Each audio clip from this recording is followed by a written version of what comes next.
ಮಾಡಲಾಗಿದೆ ಅಂತ ಹೇಳಿ ಇವತ್ತು ಆದೇಶವನ್ನ ಹೊರಡಿಸಿದ್ರು. ಆದ್ರೆ ಲಾಕ್ಡೌನ್ ಅಂತ ಆದೇಶ ಕೊಟ್ಟ 3 ಗಂಟೆಯಲ್ಲೇ ಈಗ ಉಲ್ಟಾ ಆಗಿದೆ ಈ ಆದೇಶ. 4 ದಿನಗಳ ಕಾಲ ಹಾಸನ ಲಾಕ್ಡೌನ್ ಅನ್ನುವಂತಹ ಆದೇಶ ಬಂತು. ಆದ್ರೆ 3 ಗಂಟೆಯಲ್ಲೇ ಆ ಆದೇಶ ರದ್ದಾಗಿದೆ.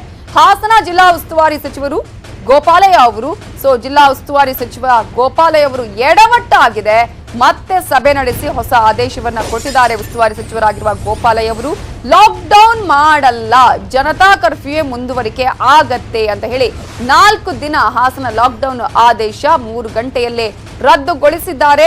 ಲಾಕ್ಡೌನ್ ಅನ್ನುವಂತಹ ಒಂದು ಪದ ಬಳಕೆ ಮಾಡಬಾರ್ದು ಅನ್ನುವ ಕಾರಣಕ್ಕಾಗಿ ಈಗ ಚೇಂಜ್ ಮಾಡಿದ್ದಾರೋ ಗೊತ್ತಿಲ್ಲ. ಜನತಾ ಕರ್ಫ್ಯೂ ಇರುತ್ತೆ, ಅದುವೇ ಕಂಟಿನ್ಯೂ ಆಗತ್ತೆ ಅನ್ನೋದನ್ನ ಹೇಳಿದ್ದಾರೆ. ಹಾಗಾದ್ರೆ ಇಷ್ಟು ಮೀಟಿಂಗ್ ಮಾಡಿ ಆ ಒಂದು ಆದೇಶವನ್ನ ಕೊಟ್ಟ ಉದ್ದೇಶ ಏನು? ಹಾಗಾದ್ರೆ ಯಾವ ಕಾರಣಕ್ಕಾಗಿ ಇದನ್ನ ಚೇಂಜ್ ಮಾಡಲಾಗಿದೆ? ಕೇವಲ ಲಾಕ್ಡೌನ್ ಅನ್ನುವಂಥ ಪದವನ್ನ ಮಾತ್ರ ಚೇಂಜ್ ಮಾಡಿದಾರಾ ಅಥವಾ ಸಂಪೂರ್ಣವಾಗಿ ಈ ಒಂದು ಲಾಕ್ಡೌನ್ ಅನ್ನೇ ಕ್ಯಾನ್ಸಲ್ ಮಾಡಲಾಗಿದೆಯಾ? ಕೇವಲ ಜನತಾ ಕರ್ಫ್ಯೂ ಕಂಟಿನ್ಯೂ ಆಗತ್ತಾ ಪ್ರತಿದಿನ ಅನ್ನೋದು ಕೂಡ ಈಗ ಮಾಹಿತಿ ಲಭ್ಯವಾಗಬೇಕಾಗಿದೆ.